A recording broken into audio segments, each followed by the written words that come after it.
Bueno, vamos a dar inicio. Buenas tardes antes de nada a todos, a todas, a todes.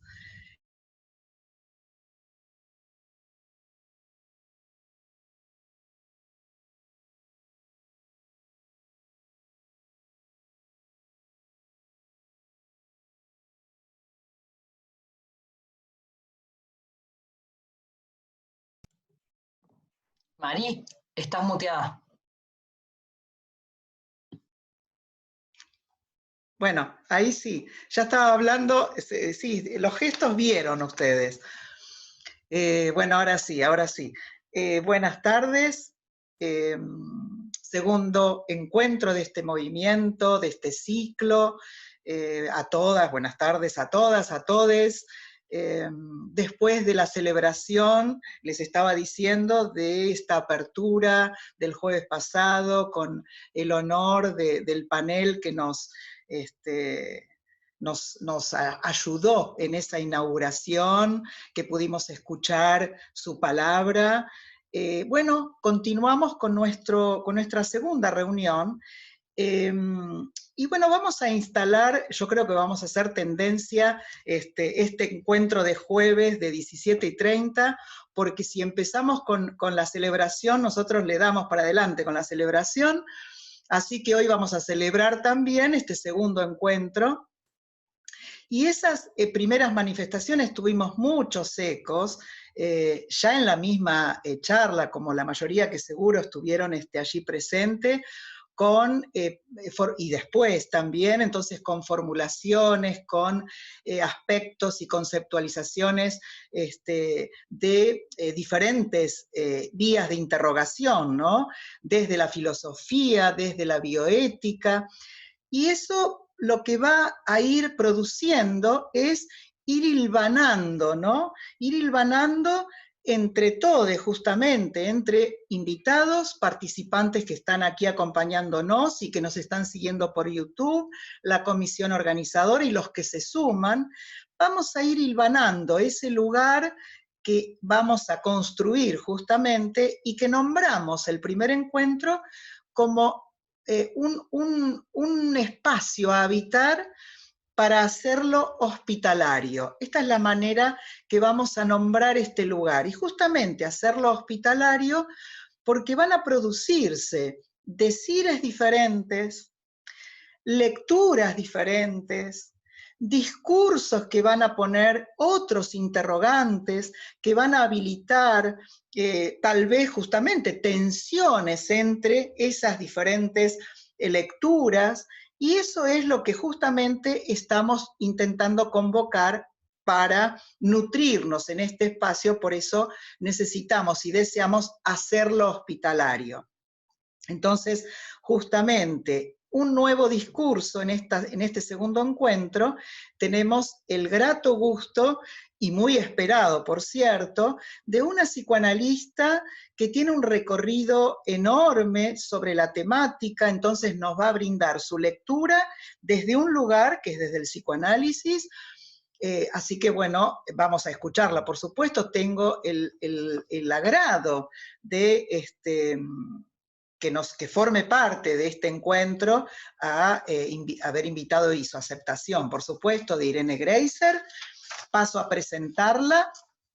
Irene, que ahora le vamos a dar la palabra, miembro de la Escuela de Orientación Lacaniana y de la Asociación Mundial del Psicoanálisis, docente del Instituto Clínico de Buenos Aires, exfundadora y directora de la maestría de la carrera de Derecho y Psicoanálisis del Colegio de Psicólogos de La Plata, docente invitada internacional en Chile, Colombia, Estados Unidos y Bolivia, supervisora de hospitales y de diferentes dispositivos comunitarios, y escritora, y nosotros dejamos justamente como bibliografía de referencia libros y sus escritos, entre ellos Delito y Transgresión, Psicoanálisis sin diván y Sexualidad y Legalidades.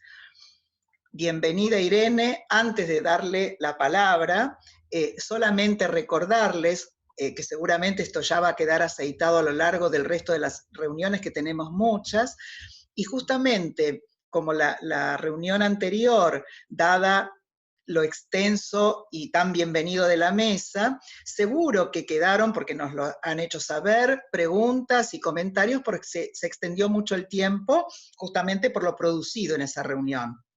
Entonces, volverlas a convocar a todos los que están en el Zoom y también en YouTube, a que vayan escribiendo, utilizando el chat, sus preguntas o alguna formulación, y cualquiera de nosotros va a elevarlo para ponerlo a conversar y a trabajar una vez que escuchemos a Irene. Bueno, dicho esto, paso a darle la palabra a nuestra invitada también de lujo por el recorrido enorme y amplio de Irene, así que bienvenida Irene, te escuchamos con atención. Bueno, buenas tardes a todas, todos y todes. Bueno, es un gusto participar de esta convocatoria en un tema, bueno, tan actual como es la cuestión de psicoanálisis y género, ¿no? Que nos convoca. Mi relación a la cuestión del derecho y el psicoanálisis ya lleva bastantes años. Empecé por la cuestión, la relación entre el psicoanálisis y criminología, y bueno, de a poco me fue llevando a esta cuestión que es lo que más desarrollo en mi último libro, Sexualidades y Legalidades. Bueno, así que es un gusto compartir esto y también poder escuchar en este ciclo que armaste, Marina, que te agradezco la invitación, porque para mí también es un gusto escuchar otros saberes realmente. Nos nutre a todos. Bien.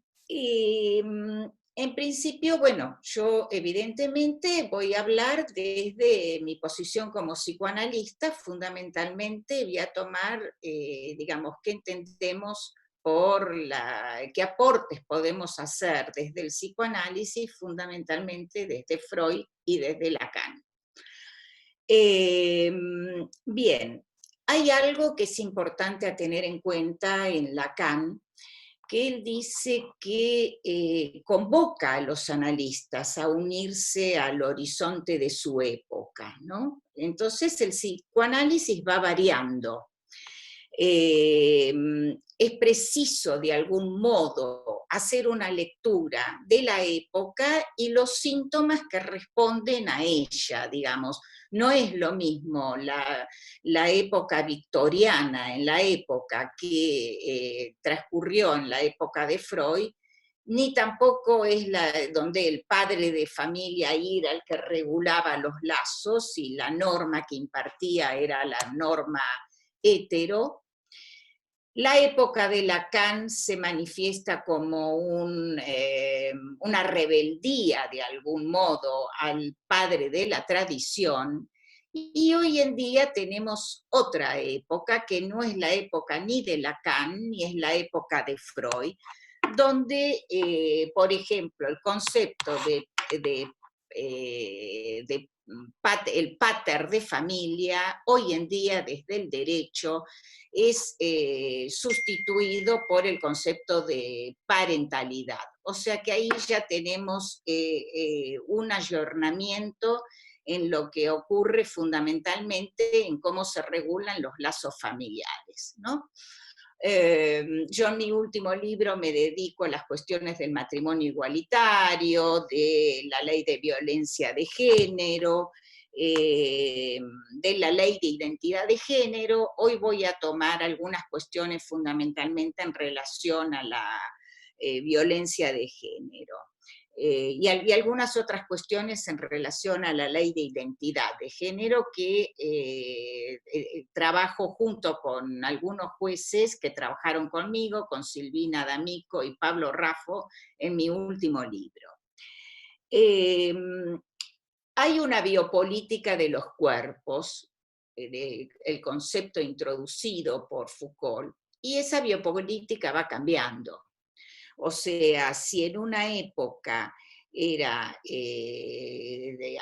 pesaba sobre los cuerpos la represión de la sexualidad, hoy en día nos confrontamos con otros significantes que vienen desde el otro social, que tiene que ver fundamentalmente con toda esta cuestión terrible que está aconteciendo, no solamente en nuestro país, sino a nivel mundial, que es la cuestión del femicidio y la violencia de género. Cuando yo empecé con esto, cuando escribí mi libro Psicoanálisis sin diván, y en las supervisiones me hablaban de la amenaza de la quema de los cuerpos, en ese entonces era una amenaza. Pero en poco tiempo esto se convirtió en, digamos, en un pasaje al acto femicida. Entonces, ahí vemos, tenemos que ver que se trata del repudio de lo femenino, ¿no? Entonces, hoy todos los movimientos feministas que bajo la consigna ni una menos o tu cuerpo te pertenece en relación a lo que aparece en lo que tiene que ver con la ley del aborto, la ley de identidad de género, son significantes del actual discurso amo. Entonces, de algún modo, lo que podemos ver es que mientras escribo, de alguna manera estaba escribiendo este texto, hay otro significante que atañe a los cuerpos en la actualidad y es quédate en casa. Entonces esto nos encuentra a todos y a todas y a todes desde nuestras pantallas. Entonces, de algún modo, el adagio de la actualidad no es reprime la sexualidad, sino que goza y sin límites. Pero hay que ver también cuáles son los retornos sintomáticos, me refiero a sintomáticos como la respuesta al malestar en la cultura que es generalizado, ¿no? Es innegable que hay tiene que haber una comunidad entre derechos humanos y democracia y psicoanálisis. Entonces, si en un momento la cuestión del derecho a la identidad se trató en la Argentina para la cuestión de la apropiación ilegal de los bebés nacidos en cautiverio por parte de la dictadura argentina, hoy en día nos atañe otra ley, que es la ley de identidad de género. Entonces, en ese sentido, digamos, como psicoanalistas, por supuesto que celebramos que haya una igualdad jurídica a nivel de la reglamentación de los derechos, y en esto hay un movimiento, el movimiento de las jóvenes feministas, hay un punto que es imparable, y está bien que así sea. De todos modos es importante, por ahí me gustaría poder transmitir, que una igualdad jurídica a nivel de los derechos no es equiparable con una disparidad subjetiva. Entonces en esto quiero ofrecer cómo podemos leer lo femenino y lo masculino desde el psicoanálisis. Lo que nos orienta a los analistas de la orientación lacaniana es un enunciado, ¿no? Que es el no hay relación sexual. O sea, quiere decir que si no hay relación sexual, quiere decir que no está inscripto a nivel del ser parlante una ley que inscriba no hay legislación posible a nivel de los sexos, digamos, no hay un programa que indique cómo tiene que ser el apareamiento sexuado. Entonces, hay una serie de leyes que se han promulgado,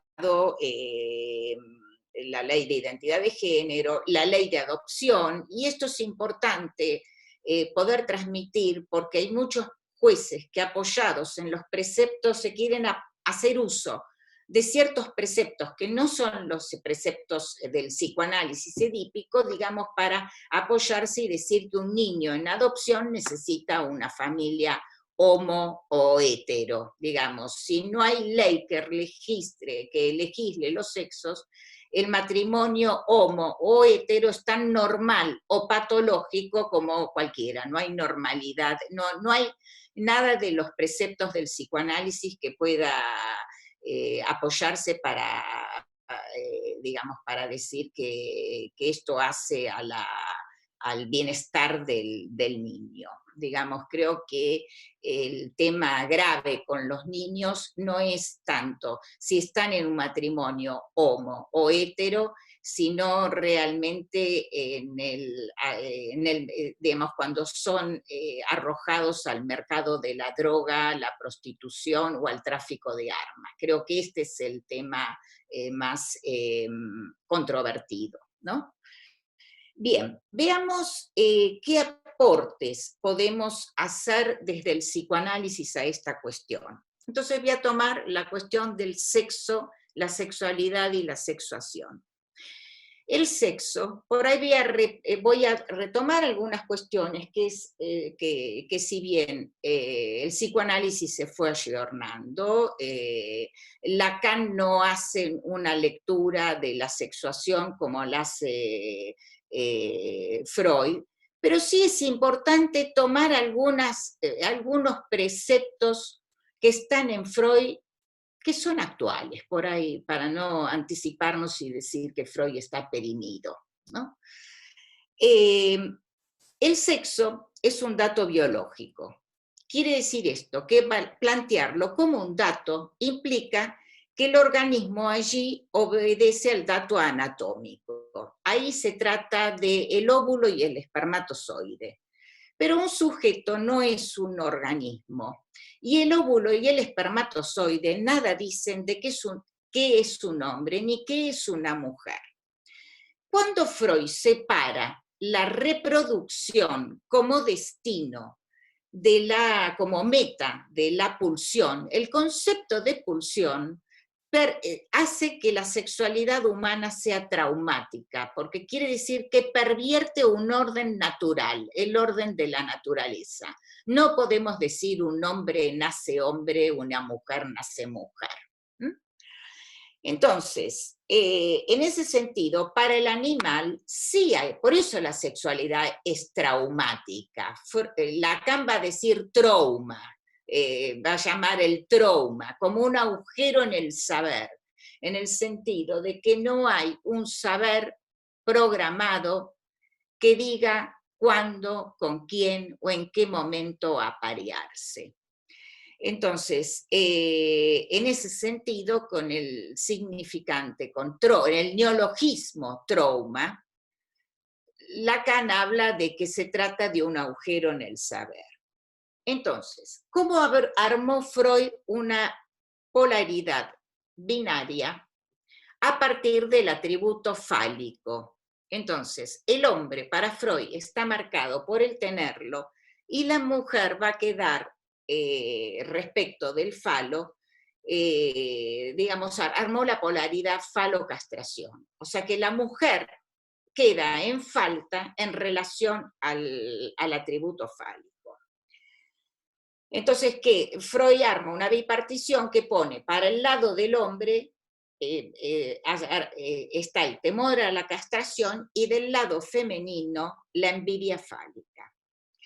Entonces, sin embargo, es importante, digamos, esto es lo que va a ser rebatido, digamos, los feminismos se lo rebaten y con justa razón le rebaten esto a Freud, pero por ahí sí es importante recordar algunas perlitas de Freud, ¿no? Que Freud en ese entonces dice, en esa época de la moral victoriana, ¿no? Que no es que la sexualidad estaba reprimida, pero se gozaba, la moral burguesa gozaba a escondidas de algún modo, ¿no?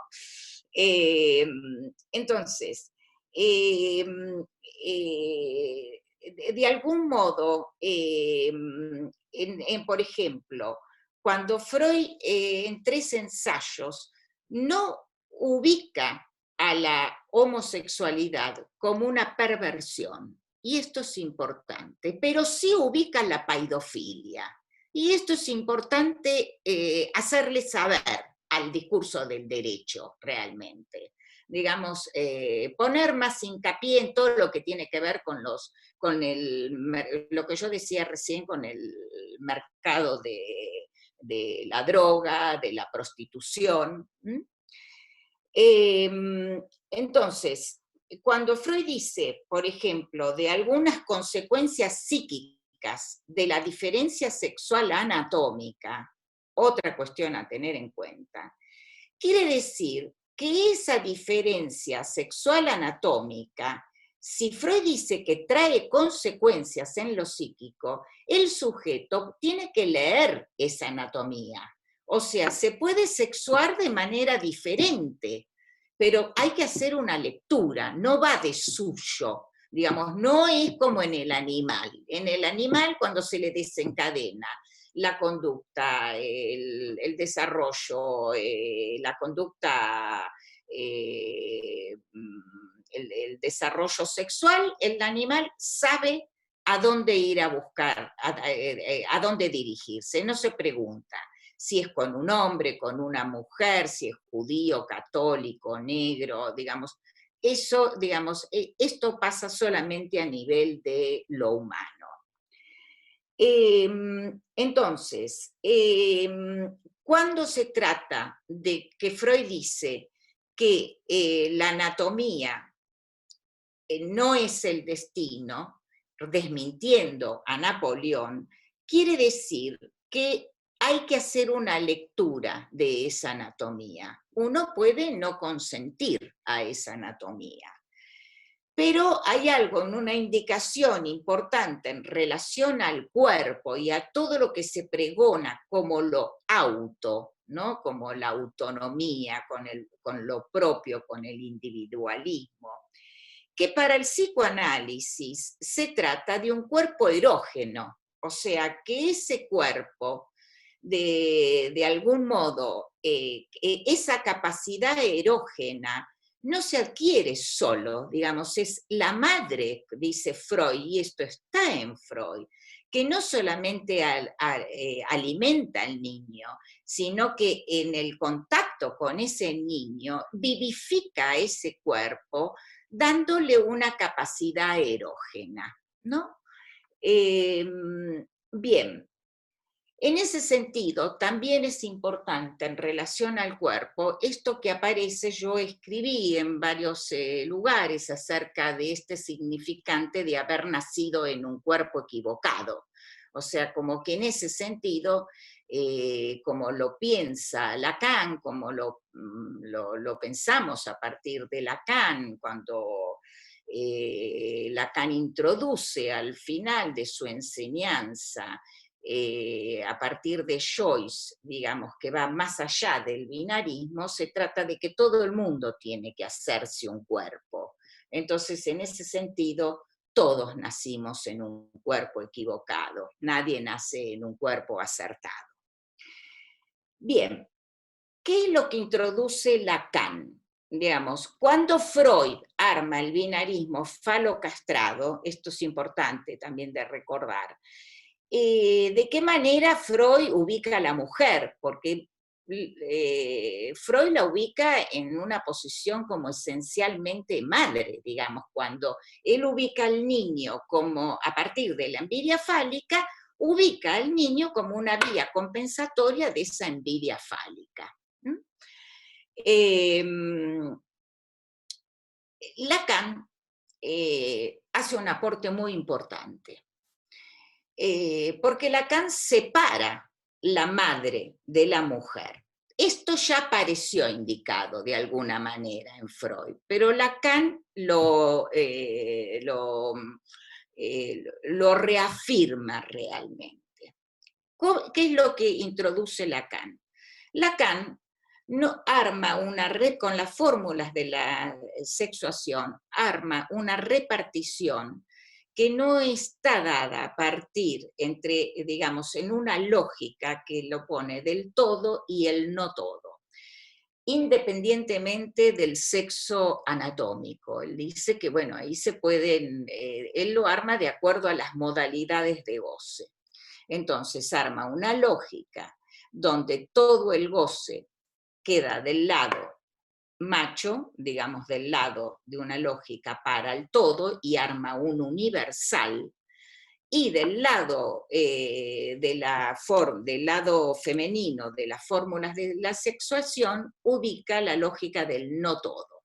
Entonces, él arma una lógica en la cual la mujer está ubicada de acuerdo a una modalidad de goce que no toda, que objeta el universal. Y en ese sentido, esa objeción yo lo trabajé también en el último libro y también en Psicoanálisis sin diván, digamos, en relación a la cuestión de violencia de género.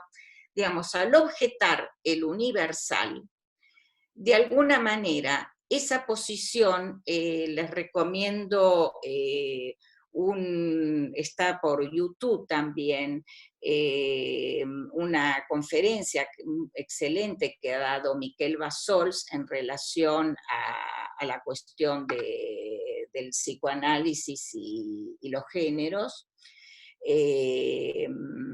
donde él realmente marca entre el 0 y el 1, digamos, cómo de algún modo lo femenino, al estar ubicado por Lacan, lo ubica por el lado de lo neutro. Entonces, en ese sentido, lo femenino es un goce enigmático tanto para los hombres como para las mujeres. Lacan dice que ella goza de un goce, la habita un goce, que es innombrable, indecible, que la hace otra para sí misma. Entonces, lo que estoy citando de Miquel Bassols se llama Lo femenino más allá de las identificaciones.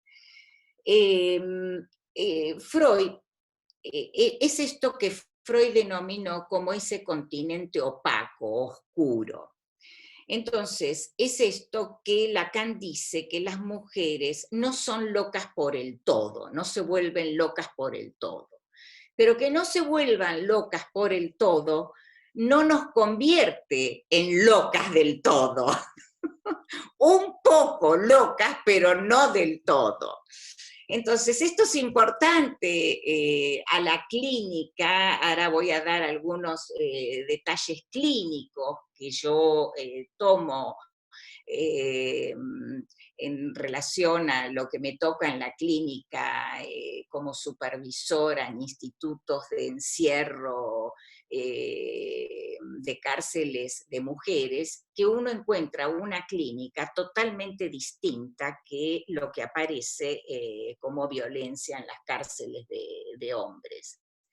Y en la vida uno como mujer sabe que bueno, que tenemos esta cosa divertida, qué sé yo, que a veces estamos como un poco por fuera de la ley, que los hombres no entienden esta cuestión de la locura femenina.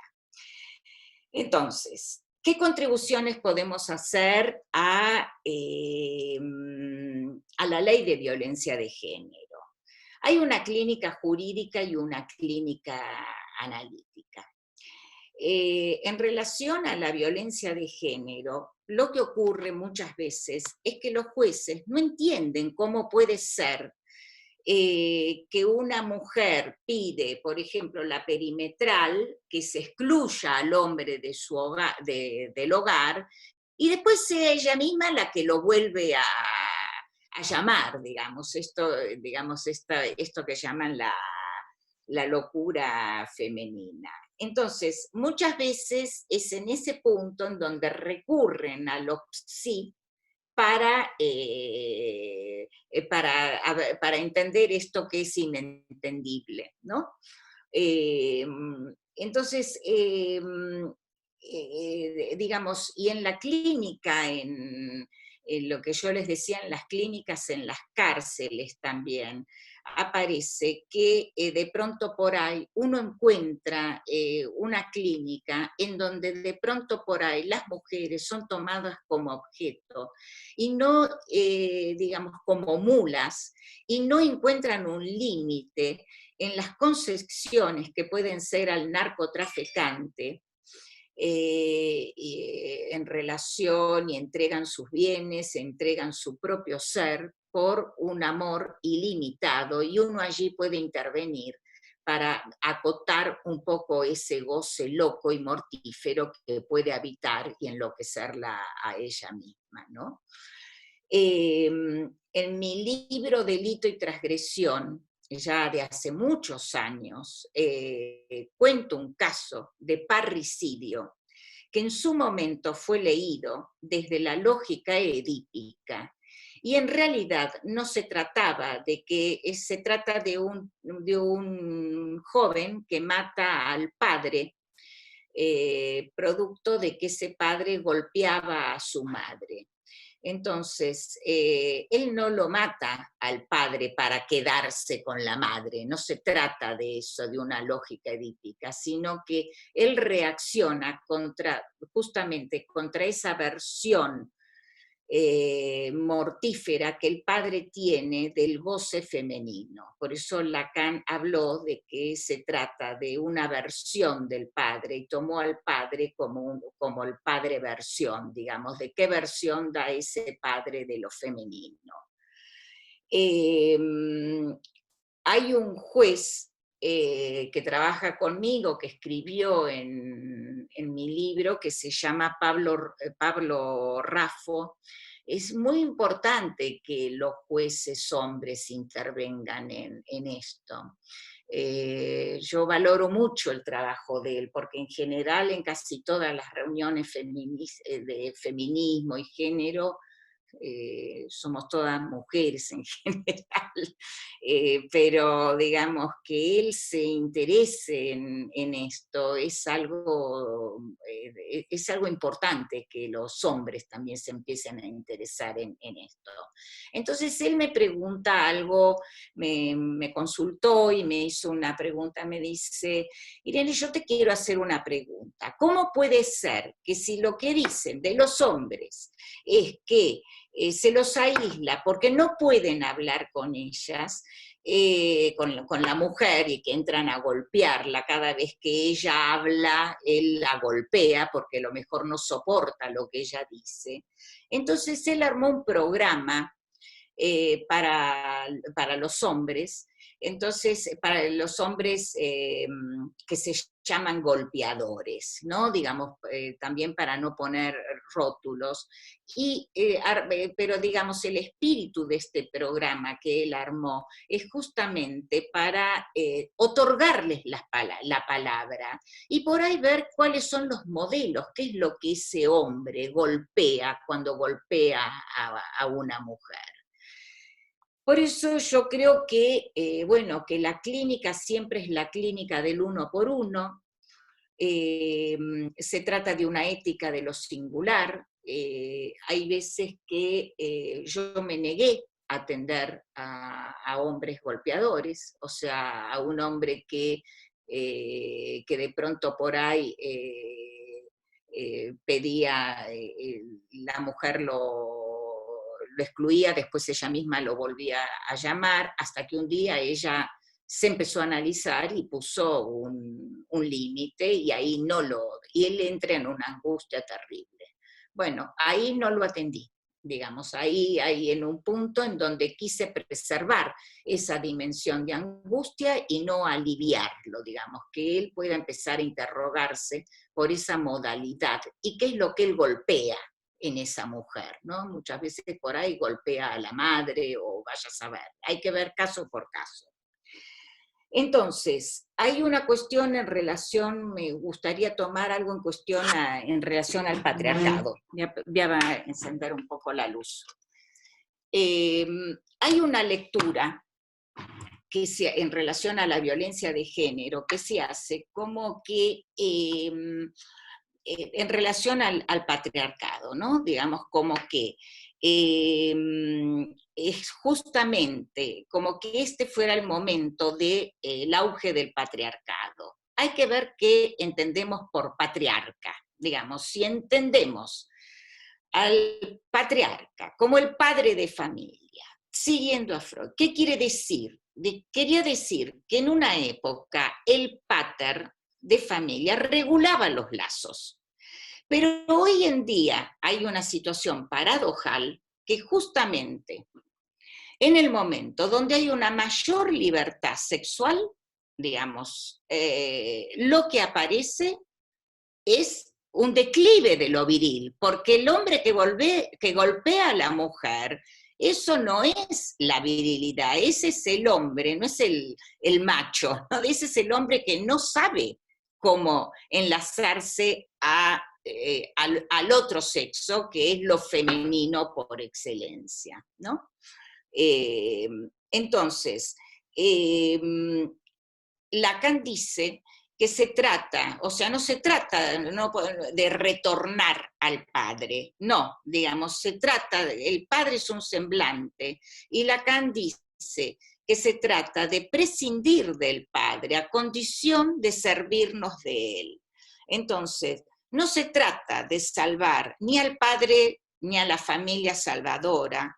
El tema tampoco es el matrimonio igualitario, sino que se trata realmente del tema serio, no es el matrimonio igualitario, sino que es la violencia de género, el mercado de la droga y el niño que deviene mercancía para el consumo. Otra cuestión en relación a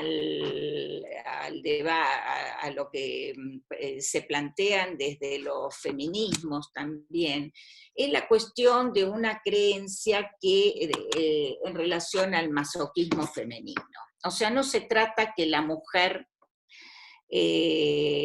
interpretar con que a ellas les gusta que la golpeen. Ese es un fantasma masculino.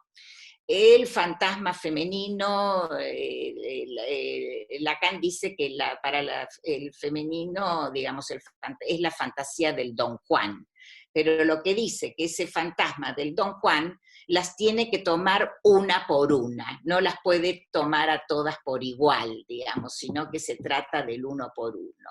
Y eso hace a una ética de lo singular y en ese sentido se emparenta la posición femenina con la posición del analista, porque tampoco hay un precepto que diga acerca de la identidad del analista. No hay identidad ni para lo femenino, ni tampoco lo hay para el analista.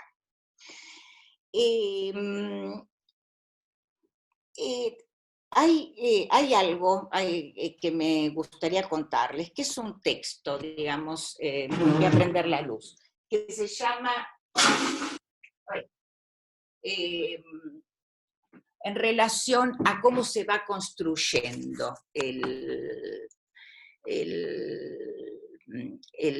digamos, cómo se va digamos, como que no hay, digamos, todo lo que tiene que ver con la sexuación.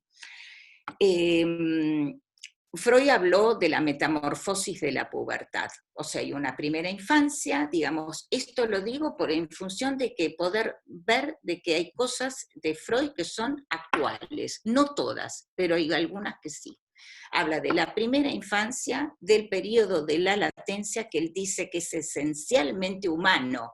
Él dice que el periodo de la latencia no se observa en ninguna otra especie más que en la humana. ¿Qué quiere? Cuando al animal se desencadena la conducta sexual, sabe lo que tiene que hacer, va a la búsqueda de su objeto. En cambio, ese momento, ese tiempo de comprender, hay que ver qué es lo que está pasando hoy en día con ese tiempo de comprender. Hay un texto de Miller muy lindo que se llama En dirección a la adolescencia. Entonces, es cierto que no es lo mismo el cuerpo de la infancia que el cuerpo en la pubertad. Es en la adolescencia que se ve con mayor intensidad cómo surge ese real traumático, ese digamos,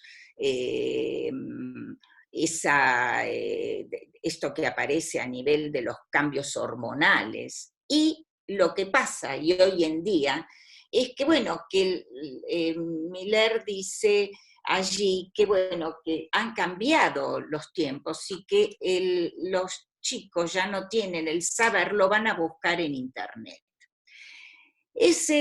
Por más que estemos en una época más permisiva, eso no quiere decir que la sexualidad no sea traumática y que ese momento para los adolescentes irrumpa con una angustia muy particular.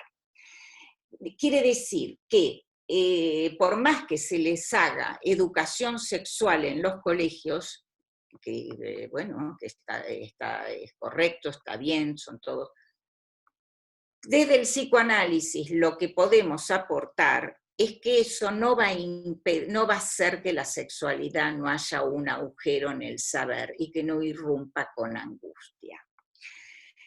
Entonces, lo que dice Miller ahí es que en la pubertad resurge nuevamente con un empuje en el cual el cuerpo aparece con una máxima angustia. Entonces, porque los jóvenes ahí tienen que hacer una elección y no encuentran, y ese saber lo van a buscar en Internet.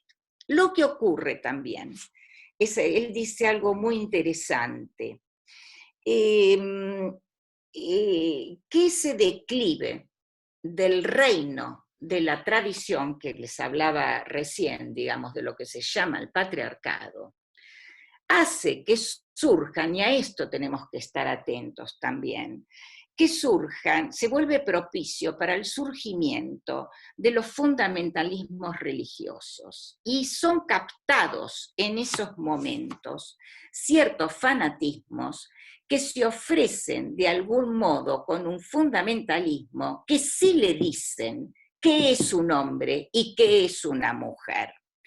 Entonces, es lo que Lacan llamó el triunfo de las religiones. Y allí donde desde el discurso analítico enunciamos que hay malentendido entre los sexos, que no hay relación sexual, los fundamentalismos religiosos que no aceptan la homosexualidad ni la libertad de la mujer, de ese modo captan a estos jóvenes desbrújulados que se insertan en un régimen radicalizado de un odio y un exterminio para aquel que goza de manera diferente. Y a esto tenemos que estar atentos, ¿no?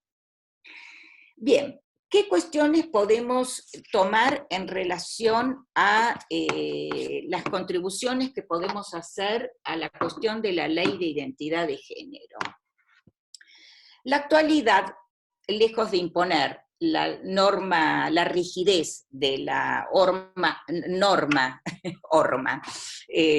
hay horma, la norma única macho, propone una diversidad de elecciones, ¿no? Digamos, hoy no existe una brújula, entonces, pero, digamos, están los lesbis, los trans, los cisgéneros, digamos, hay una multiplicidad, una diversidad, ya no hay yo lo llamé un menú a la carta en un momento, ¿no? Digamos, cada sujeto tiene un menú para poder elegir. En ese sentido, yo lo tomé en el libro mío, digamos, cuando Paul Preciado toma el manifiesto contrasexual, él habla de quién defiende los derechos del niño que se quiere vestir de rosa o la niña que se quiere vestir de celeste, ¿no? Entonces, los tiempos han cambiado y el fenómeno trans está interrogando el psicoanálisis también, en el sentido de lo fuera de norma, lo no comparable, o sea, introduce la cuestión de lo singular. Acá es importante tomar la cuestión a nivel de los cuerpos, ¿no? digamos, Lacan dice, Lacan dice en relación a esto, de que no somos un cuerpo, digamos, sino que tenemos un cuerpo. Por eso yo insisto en esto del equívoco del cuerpo, digamos, como que el equívoco para los psicoanalistas es del significante, no del cuerpo. Digamos, Lacan dice que se trata de un eco de la pulsión del hecho que hay un decir. O sea, no se trata de un eco genético que nos diga que nacimos en un cuerpo equivocado, sino que el eco es de un decir. Anser Met es un psicoanalista que ha trabajado muchísimo estos temas en relación a la cuestión trans, denomina que digamos, él habla de un pasaje al acto, digamos, digamos que es vivido como como puede ser la reasignación de sexo, que toma la forma de acto de pasaje al otro sexo. Entonces, muchas veces el modo puede ser que, digamos, que de pronto por ahí hay sujetos que se trasvisten y con eso les es suficiente, hay otros que no, que solamente optan por cambiarse el nombre. También cabe aclarar que no todos los transexuales, optan por la reasignación de sexo, ¿no? Entonces, en mi práctica, los psicoanalistas lo que hacemos es escuchamos el sufrimiento de un sujeto. En mi práctica escucho muchas veces como militantes feministas, de pronto creyentes en los ideales del poliamor, se sienten muy mal porque, digamos, porque los ideales no condicen con la práctica, porque de pronto por ahí cuando el novio está con otra, ahí, digamos, los ideales del poliamor se les desvanecen totalmente. O de pronto por ahí se trata por ahí de acompañar al sujeto en su transición, digamos, y a veces por ahí es importante hablar con los padres también. Y por ahí también respetar que a veces hay sujetos que por ahí no están, que les trae más sufrimiento, hacer sufrir a sus padres, que transicionar. Entonces, en ese sentido, es que los analistas nos ocupamos del sufrimiento del sujeto, sea trans, homo, lesbianas, digamos, las cuestiones que les ocurren también, porque tampoco va de suyo que el matrimonio igualitario sí o sí imponga que hay que tener hijos, ¿no? Hay un artículo que yo tomé, por ejemplo, en la revista Viva, que es muy interesante, del 28 de enero del 18, que se llama Leandra, y ella dice, soy mi propia obra de arte, y hace una diferencia interesante.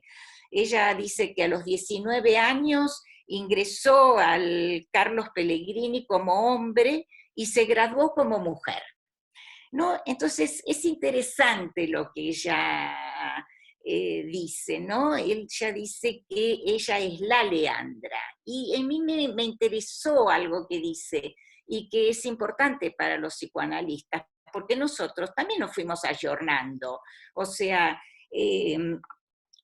cuando Lacan toma el fenómeno trans en el seminario 3, que lo toma en relación a la psicosis, dice que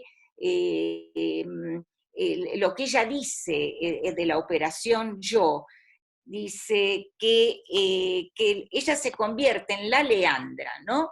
pero hay una diferencia entre ser la Leandra, no la convierte en la mujer de Dios, ¿no? Digamos, y esto es importante que lo tengamos en cuenta para, como psicoanalistas, para lo que ocurre en la actualidad. Y dice, el sexo es el pene. O dice, el sexo es el pene o la vagina, y eso no define quién sos. El género es la vivencia y es lo que se amolda a los roles de masculinidad y feminidad. Entonces, muchas veces puede ocurrir que con la etiqueta de las infancias trans se le anticipa al sujeto y se le impide de alguna manera un tiempo para comprender, digamos, como que, bueno, una cosa es la identidad y otra cosa es la identificación. Entonces, por ejemplo, a nivel de la sexuación, es lo que decía que, bueno, que no es sin otro. Entonces, la cuestión del tú eres, el sujeto puede rechazar lo que viene del otro, ¿no? Digamos, puede consentir o rechazar lo que viene del otro. Pero la identidad no es lo mismo que la sexuación, ¿no? Digamos, ahí en ese punto. La elección sexuada no es lo mismo que una identidad. Hay muchos casos de niños que al tener una dificultad para hacerse un cuerpo, encuentran su unidad corporal a través de la identidad de hacerse un cuerpo, una identidad trans. Es importante en relación a la cuestión de las leyes, por ahí leer lo que dicen Silvina D'Amico y Pablo Raffo respecto de lo que ha sido como debate a nivel jurídico también en relación a otros cambios de identidad. O sea, porque para otros cambios de identidad el derecho sí exige de dar razones, pero cuando se refiere al sexo, no se trata no se requiere de dar ninguna razón. Y esto por ahí es algo que habría que, al menos ellos se lo interrogan, ¿no? Entonces, hoy en día, por ejemplo, recuerdo un caso de una chica que vino y toma desde Facebook y entonces dice, yo soy una bulímica. A mí me pasa lo mismo que a todas las de mi grupo, su grupo era el grupo de Facebook. Entonces, dice, me pasa lo mismo que a todo mi grupo. Eso era una etiqueta que había tomado de internet.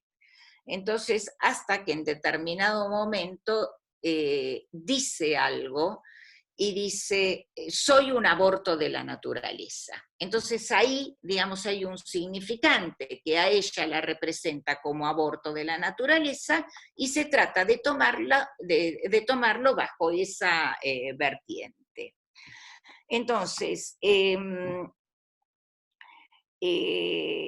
Bassols dice en relación a esta cuestión del binarismo que se trata de la cuestión del tener o el no tener.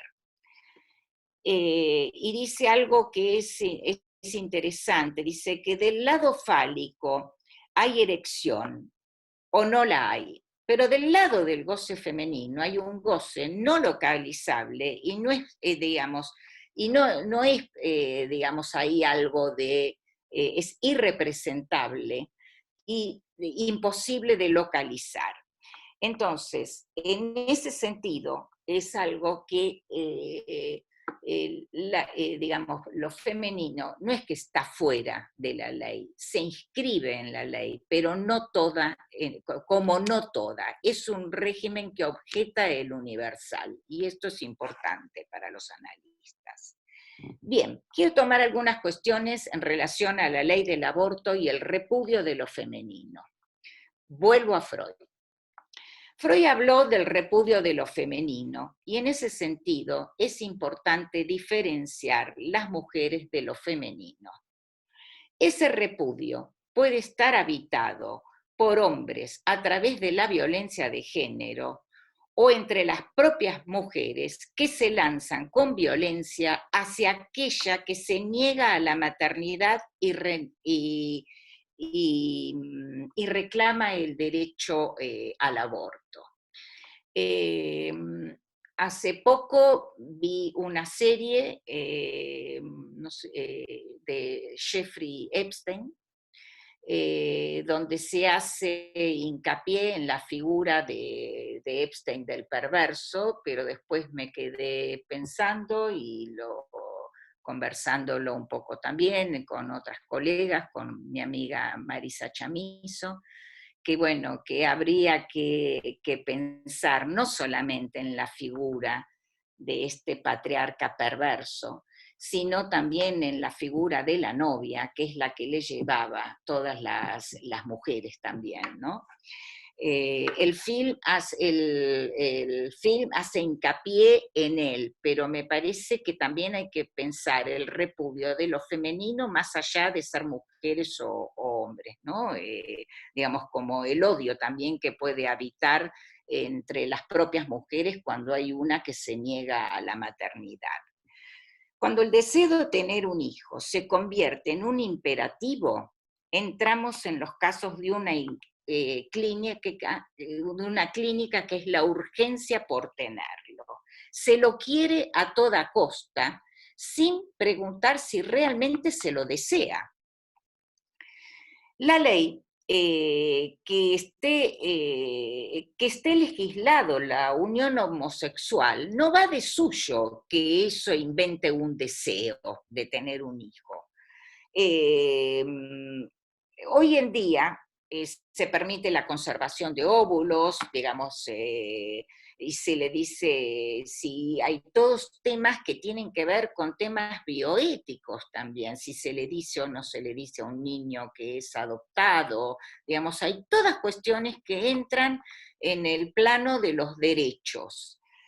Entonces, creo que resulta importante pensar que, ¿por qué no se legisló la ley del aborto? Se han legislado leyes muy de avanzada y sin embargo la ley del aborto no salió todavía, al menos acá en la Argentina. Los argumentos de la Iglesia alegan un rechazo en función de considerar la práctica del aborto como un atentado al ordenamiento divino.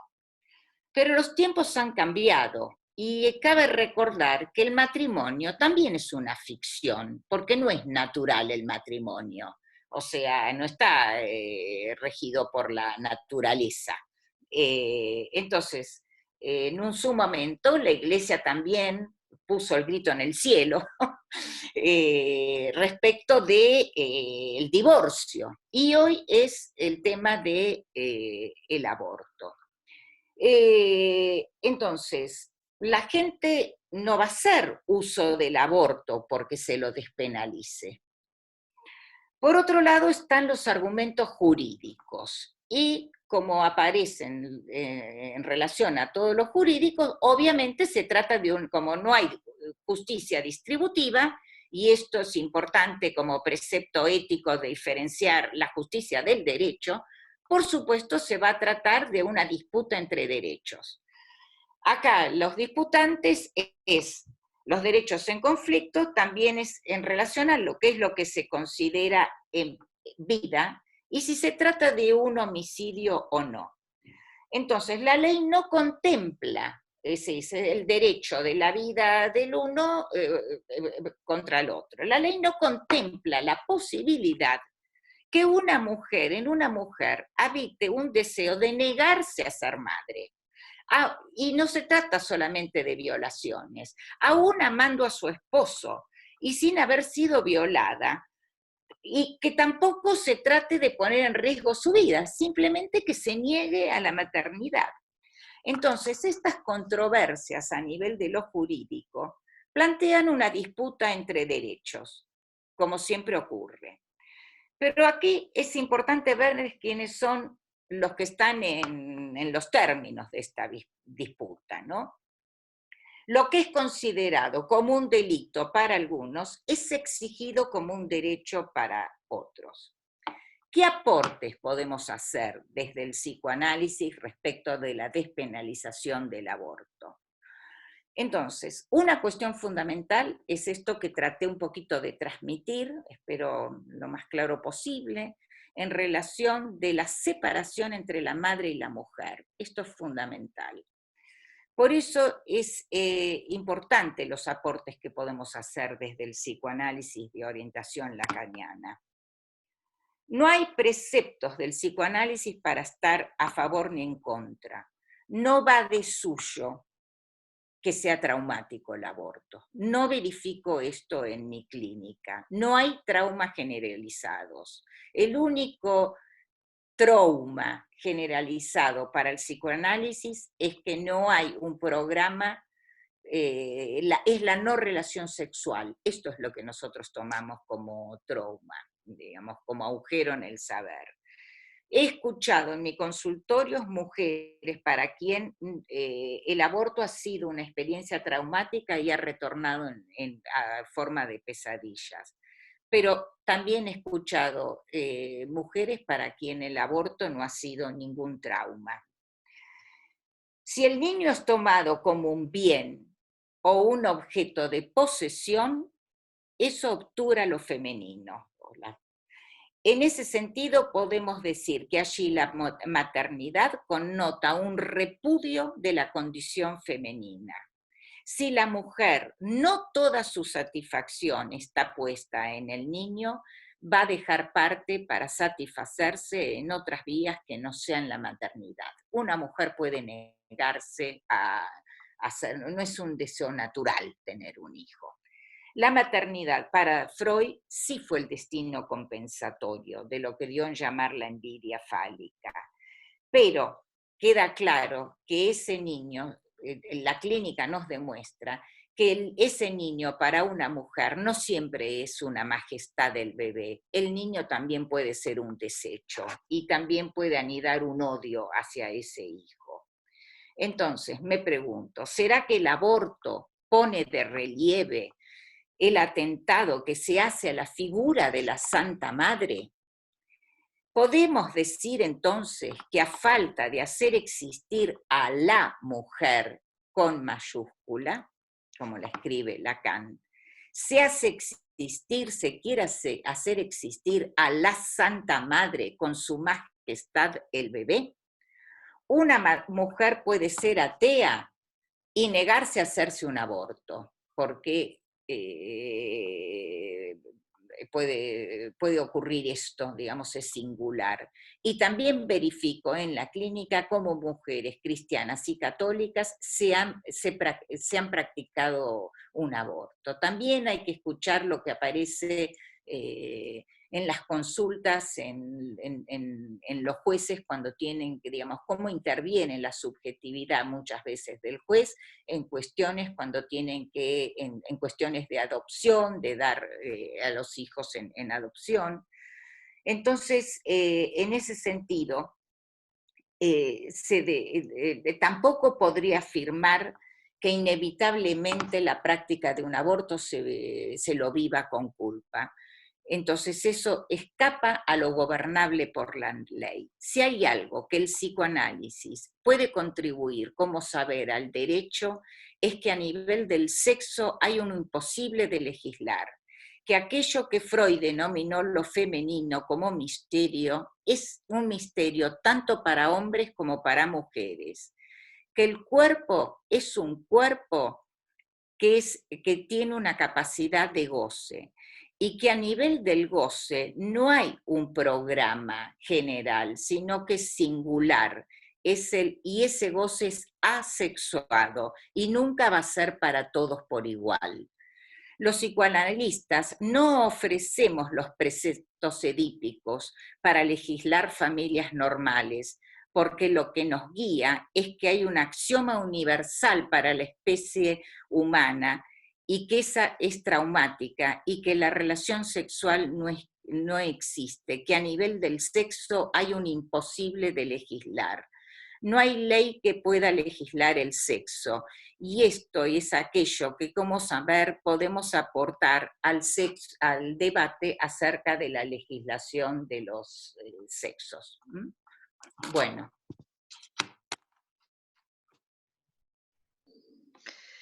Gracias, Irene.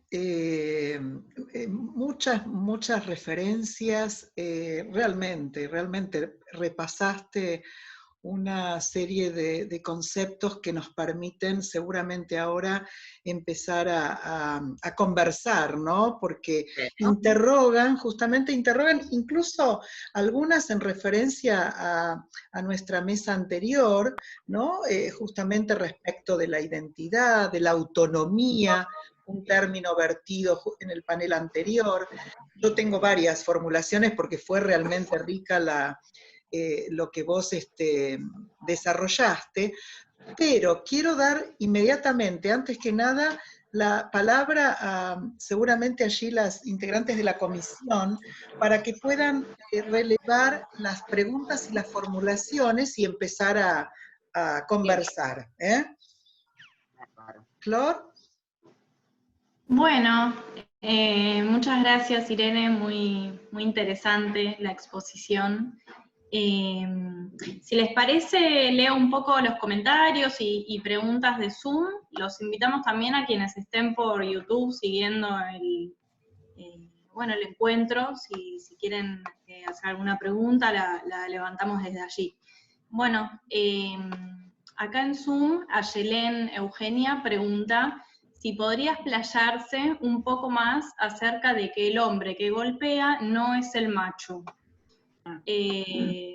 No sé si dejar ahí, ir haciendo una por una o decir todas y después, como te parezca, Irene. Por ahí, si estás de acuerdo, Irene, podés formular algunas, Flor, algunas, 3, y Irene va componiendo las respuestas y bueno, vamos conversándolas. Dale, bueno, la primera es esa. Después Jason Ramírez pregunta, ¿qué podría decirnos del hecho de que justamente el significante de la mujer sea el significante forcluido, ubicado del lado no todo con relación a las condiciones históricas respecto de la relación entre los géneros en la época en que Lacan conceptualizó las fórmulas? El continente negro, lo enigmático, ¿no es consecuente con la forma en la que se ha tratado desde los inicios del patriarcado el lugar y el rol de las feminidades?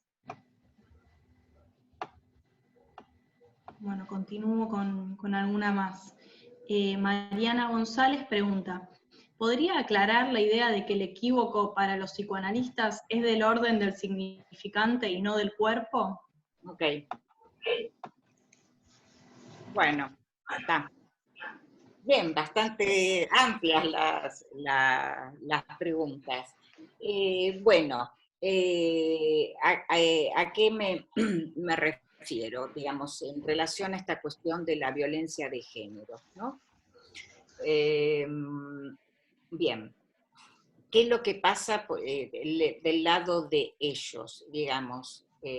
Lacan arma una partición de acuerdo a las modalidades de goce. Por ahí voy a tomar esto de alguna manera, va a emparentar la primera y la segunda pregunta, ¿no? Que hicieron, ¿no? Digamos, cuando yo tomé la cuestión de la violencia de género, partiendo de los preceptos del psicoanálisis, en el sentido de que, digamos, hay un malentendido entre los sexos, ¿no? Digamos, pero hoy en día ese malentendido ha tomado la forma de, digamos, lo que yo digo, una guerra entre los sexos, ¿no? Entonces, acá entra la cuestión del patriarcado, ¿no? Que entendemos por el patriarcado, ¿no? El patriarcado, digamos, responde de alguna manera a un ordenamiento que quiere decir que era el padre de familia el que ordenaba los lazos, que decía la norma heterosexual, cuándo hay que casarse, disponía las normas, las reglas, es el padre de la tradición. Cuando, por eso yo decía, la época de Lacan es otra, ¿no? Que se pone, digamos, de alguna manera, se trata de una rebelión contra las normas que imponía este padre de la tradición. Entonces, el padre de la tradición, de acuerdo a la norma hetero, lo que decía es que para una nena, para el rosa y el celeste, digamos, se regía bajo el binarismo fálico y el hombre para, digamos, a un hombre le corresponde la mujer. Pero también hay que tener en cuenta, por eso yo digo que Freud no puso la homosexualidad como una perversión, ¿no? Digamos, para tomar algunas cuestiones que están en Freud, ¿no? Sí, lo que armó como binarismo, ¿no? De cómo conceptualizó la posición femenina.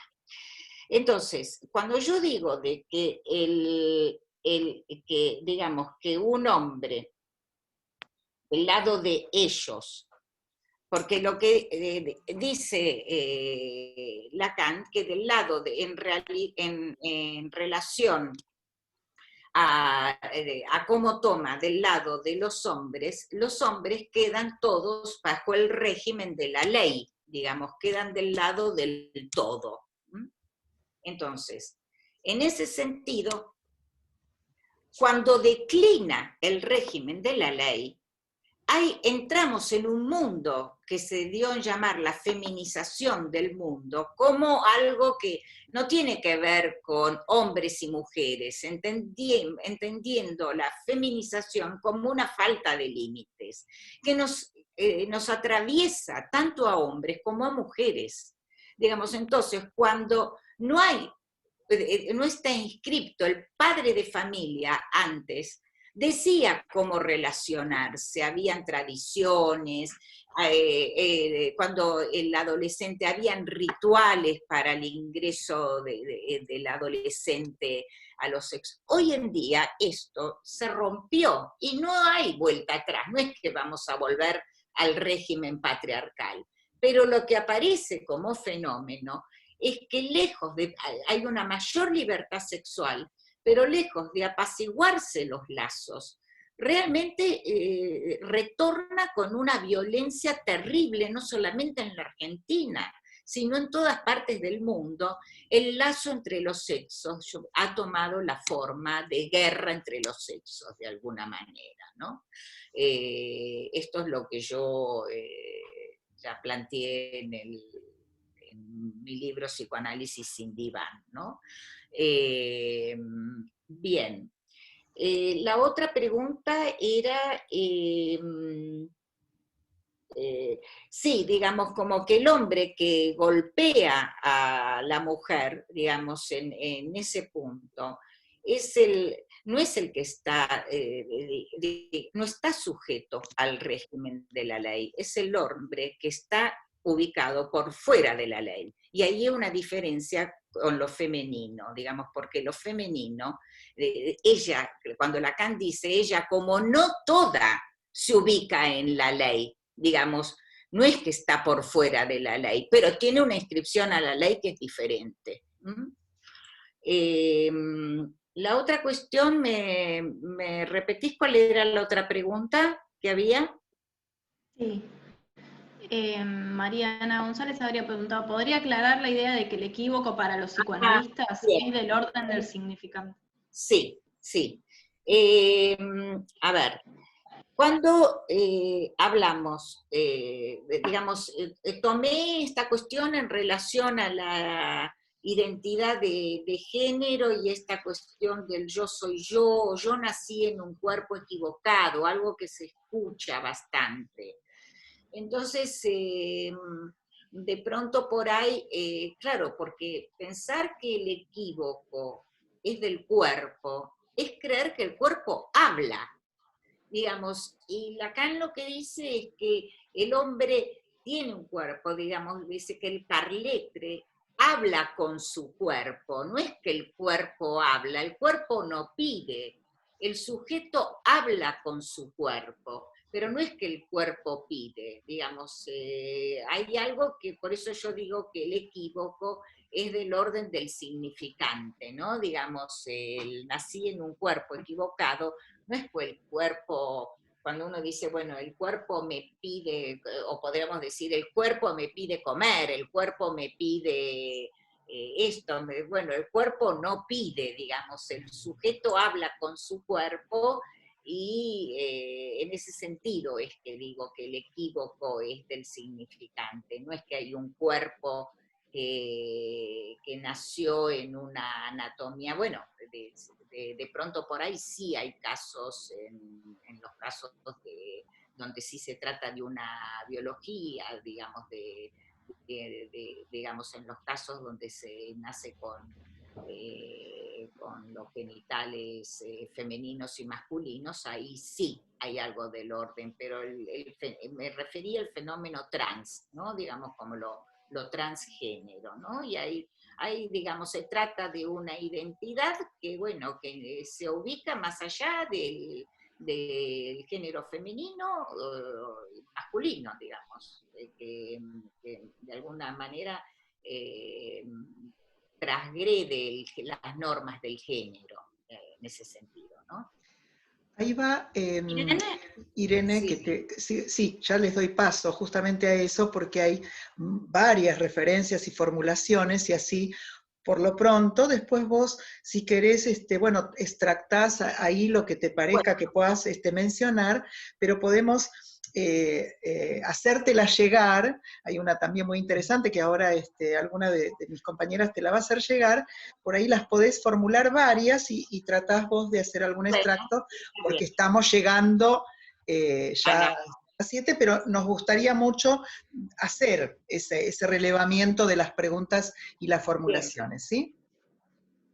Irene, Bueno, ¿te puedo sí. hacer una pregunta? Esto Sí. que hablas de la feminización del mundo en la época actual, ¿no se podría pensar que esta feminización en realidad es desde siempre? Porque vos planteas esta cuestión del goce, como que hay algo del goce que no puede ser legislado, pero para nadie, por esta cuestión de que no hay relación sexual y esto. Entonces, ¿cómo en realidad esto estuvo desde siempre, tanto del lado en el que uno lo piense? Porque si no, a veces, o sea, en lo que yo leo, quizás es una lectura mía equivocada, pero a veces leo como que queda el hombre del lado macho y la mujer del lado mujer, porque a veces en las fórmulas de la sexuación se le llama el lado mujer o el lado femenino. Y entonces en ese punto se termina quedando la mujer de un lado y el hombre de otro, y entonces también queda por fuera las nuevas identidades en donde no se reconocen en ninguna de estas categorías. Y si bien está esta frase que vos planteás de la identidad no es lo mismo que sexuación, en algún punto la feminidad hace identidad. Hablar de lo femenino hace identidad y hablar de lo masculino también, con todas las significaciones sociales que esos términos tienen. Entonces me pregunto cómo pensar estas fórmulas, no en términos binarios, porque me parece como que termina reproduciendo esta lógica. Bien, gracias, Podríamos Neri. agregar, perdón, así la podemos relevar, justa otra de las formulaciones junto con la de Nerina, y así a lo mejor podés vos componer algo, porque me parece que tiene alguna resonancia interesante que va por allí. Hay una de Malena Aguirre. Leo, Sí. dice, yo creo que hay un hecho fundamental que el psicoanálisis necesita empezar a pensar, y es que la mujer concebida como algo misterioso e inentendible forma parte de las significaciones históricas, sociales, imaginarias y patriarcales. Después Ayelén dice, entonces la violencia basada, creo que vuelve a lo que hablábamos antes, la violencia basada en el género sería estructural de la subjetividad también, porque además la violencia de género no es de ahora, ahora tiene este nombre. Siguiendo este razonamiento, la ley implica someter a una mujer, no aún fuera de la ley. El patriarcado está aún vigente, con esas formas nuevas. Y la última pregunta dice, la declinación del nombre del padre en relación al imperativo del capital. Pregunto si la feminización del mundo puede asociarse al lugar que comienza a tomar el objeto en el discurso capitalista. Sí, de acuerdo con esta última intervención. Bien, por ahí quiero hacer una aclaración. A veces uno habla, qué sé yo, una cosa es escribir y otra cosa es hablar, y de pronto, bueno. A ver, con las fórmulas de la sexuación, quiero aclarar que Lacan habla de dos modalidades de goce, independientemente de hombres y mujeres. Él dice que con la sexuación, hay algo fundamental que no dije, se trata de una elección, por eso él que no la hace a partir del atributo fálico, tener o no tener, sino que la hace de una modalidad de goce. Hay, digamos, en relación a esta cuestión de la feminización del mundo y lo ilimitado, hay, digamos, algo de esta época. Y en ese sentido, él habla de una modalidad de goce para el lado macho, lo pone él, pero es independientemente que ahí se ubique hombres o mujeres, porque puede estar habitado, digamos, digamos, es independientemente de quienes elijan ponerse, incluirse de qué lado de las fórmulas de la sexuación se incluyen. Respecto de la cuestión de la violencia de género, que no es nueva, es cierto, pero me parece que no podemos desconocer la magnitud que ha tomado en este momento. Es cierto que no es nueva. Y me acordé por ejemplo, digamos, de Lisístrata, de Aristófanes, en relación a la cuestión de los derechos también, ¿no? Digamos, como que yo insisto, digamos, que una cuestión es la cuestión de la igualdad a nivel de los derechos, que ya está, si bien es una obra teatral, pero ya de la época de los griegos, digamos, ahí se reclamaba, claramente se mostraba cómo se trataba de, bueno, ellos hacían la guerra y ellas se niegan a ofrecerse como objeto sexual para satisfacer las apetencias de ellos, ¿no? Digamos, pero hay algo que ha cambiado de algún modo, porque hoy en día realmente sí se trata de roles, o sea, cuando Lacan habla del goce femenino como algo, no está hablando de mujeres, habla del goce femenino, ¿no? Me acuerdo, me estaba acordando en la fábula, digamos, en Lisístrata, digamos, que ellas no reclaman que sostienen la diferencia, ¿no? Porque ellas reclaman que no quieren ir a la guerra, no es que ellas también quieren ir a la guerra. Digamos, lo que reclaman que las tareas domésticas de ellas tengan los mismos derechos y el mismo valor que lo de ellos, digamos, como que, por eso yo digo de que, bueno, que hay una igualdad jurídica, pero hay algo que tiene que ver con una disparidad subjetiva, y hay algo en torno a la diferencia, que bueno, que es un debate realmente, es algo nuevo que se introduce realmente. Bueno, no sé yo, no sabemos qué va a pasar, si la sexuación va a seguir existiendo o no, no lo sabemos. Hoy en día, con esto que estamos todos en nuestras casillitas, qué sé yo, todo es incierto realmente. Sí, sí, sí, perdón. Para poder, muy interesante, digamos, porque, bueno, permite pensar varias cosas. No sé si hay alguna formulación más. De todos modos, acoto algo aquí en esto que estás diciendo, Irene.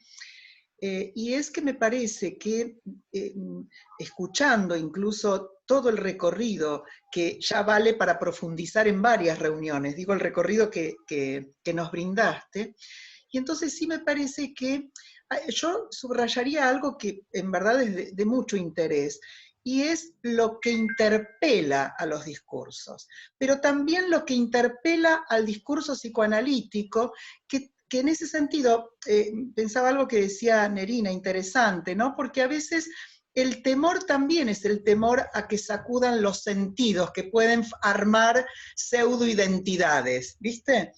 Entonces me parece que lo que es muy interesante, justamente porque dio cuenta, toda tu formulación, dio cuenta de volver a revisar también los psicoanalistas, también desde el discurso, incluso hay alguna referencia ahí, ¿no?, de los comentarios, y es que el psicoanálisis requiere revisión, pero requiere revisión porque el tiempo que nos toca lo empuja a revisar. Y estas formulaciones también, en ese sentido también yo pensaba, ¿no?, escuchándote en uno solo de los puntos, y es que acuerdo con vos en relación a que, para tener un cuerpo, para alcanzar y armar un cuerpo que es lo propio y lo más ajeno que hay, con lo cual, lo que produzca en cada uno, pero en ese punto no debatiría así, sino no le temería tanto a lo que se va intentando como regulación, como legislación también, respecto de la identidad de género. ¿Por qué? Porque aún propendiendo a armar o a pensar, más que armar, a pensar una identidad, aún así, como vos bien decís, igual hay desarreglo, es decir, que lo que esa normativa, yendo a yo lo pienso en los ámbitos de salud, al hospital, que es lo que nos está interesando también interrogar, aún yendo a habilitado por las legalidades también que lo permiten, las regulaciones, aún llegando a pretender alguna identidad, no es posible. ¿Por qué? No es posible, digo, porque la subjetividad va a dar noticias de que a lo mejor alguien se compensó en el sentido de que tranquilizó su sufrimiento con una operación, y por ahí otra persona se descompensó, u otra encuentra tropiezos pensando que eso se lo iba a arreglar. Entonces, ¿qué digo? Que lo producido en relación a esa búsqueda también, ¿no?, me parece que lo va a interpelar. En ese sentido, particularmente escuchando esto, tampoco me las agarraría tanto, digamos, con el cuestionamiento de la identidad, en el sentido, porque igualmente va a forzar a que las respuestas son singulares, indudablemente. Sí, por eso yo decía que, bueno, que en la clínica se trata de esto, ¿no? De escuchar realmente, de aceptar esto. Estoy totalmente de acuerdo que esto nos interpela a los psicoanalistas y está bueno que así sea, porque si no vamos a quedar como un saber perimido realmente. Que bueno, por eso yo digo que bueno, que en la clínica se trata de ver uno por uno y en algunos casos en mi clínica de acompañar a ese niño en la transición. Hay otros sujetos que de pronto uno escucha el sufrimiento de un sujeto, sea trans, lesbi, digamos, más allá de la identidad realmente. Y en algunos otros casos también respetar que a lo mejor le ocasionaba más sufrimiento, hacer sufrir a sus padres que transicionar. Y en otros casos, llamar a los padres para acompañar la transición de ese niño. En una madre que no aceptaba llamarlo por otro nombre, acompañaba su transición, pero yo de otra manera no te voy a llamar. Y bueno, también entender que, bueno, que de pronto por ahí para los padres todo esto es muy nuevo, digamos, para todos es muy nuevo, para los padres, para los psicoanalistas, realmente se ha producido una implosión del género. Y bueno, tenemos que estar ahí y ver lo que va ocurriendo. Sí, habrá que hacerle lugar justamente para revisarlo. Le pregunto a mis compañeras, que las veo ahí, pero bueno, que están con los micrófonos, Nerina, Florencia, Victoria, si hay algo más que necesitemos plantear o alguna pregunta más, y si no, vamos finalizando este encuentro.